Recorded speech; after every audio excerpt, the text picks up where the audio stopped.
Hi friends, let me show you my new Spectracide bug stop home barrier.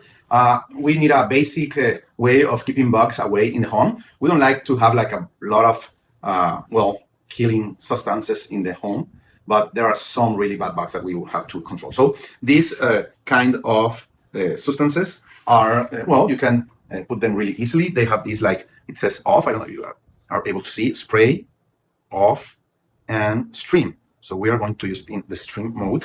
I want to tell you that you have to put it like in here in the entrance of the house. We want to put it in the, like that, in the entrance where the bugs can come in. And this stream function makes it really, really easy to spray everywhere that you need, okay? So you have to put it in all the corners, in all the places where you think or see bugs walking around. And this makes it really easy. You can grab it like this and just fire like this. And really easy to use. And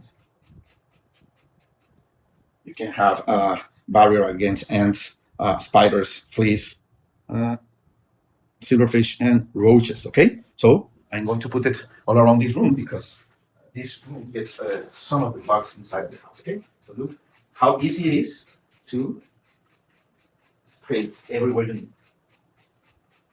Perfect. Bug stop home barrier Spectracide. Really, really recommended. Easy to use and effective with the bugs.